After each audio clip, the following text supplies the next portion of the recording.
Les artères carotides naissent du cœur et transportent le sang vers le cerveau, riche en oxygène et en nutriments, essentiels à son bon fonctionnement.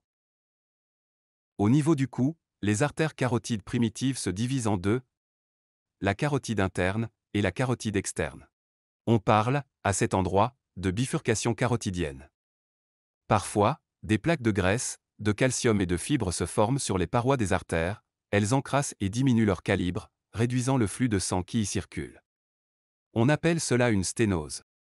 Lorsque la plaque d'athérome devient trop importante, le sang cesse d'arriver dans une partie du cerveau, entraînant un accident vasculaire cérébral et de graves répercussions. Pour anticiper cela, on réalise une opération afin de nettoyer et réparer la carotide.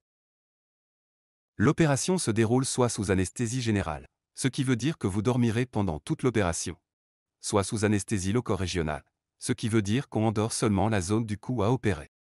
Pour accéder à la carotide, le chirurgien fait une ouverture oblique dans le cou. Il stoppe la circulation du sang dans la carotide en plaçant des clamps, qui sont des pinces, de part et d'autre de la sténose. Pour réparer la carotide, il existe 3 méthodes. Dans la première méthode, appelée artériotomie longitudinale, le chirurgien ouvre l'artère dans le sens de la longueur et nettoie la carotide en retirant la plaque d'athérome. Puis, il utilise une rustine, appelée patch, qu'il coud à la carotide afin de la refermer. Dans la deuxième méthode, appelée endartériectomie par éversion, le chirurgien coupe la carotide transversalement et la retrousse pour retirer la plaque d'athérome. Ici, pas besoin de patch pour refermer l'artère. Enfin, dans la troisième méthode, appelée pontage carotidien, le chirurgien retire la partie malade de la carotide et la remplace par un nouveau tuyau, en veine ou en matériau synthétique. L'opération dure entre 45 minutes et 2 heures. Exceptionnellement, il existe un risque d'AVC pendant l'opération, et certains nerfs peuvent être abîmés, entraînant des paralysies ou des pertes de sensibilité.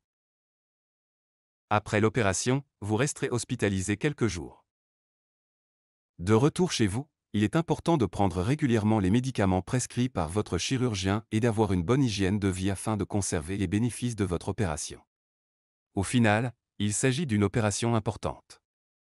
Elle sera réalisée par une équipe compétente et vous mettra à l'abri de l'accident vasculaire cérébral.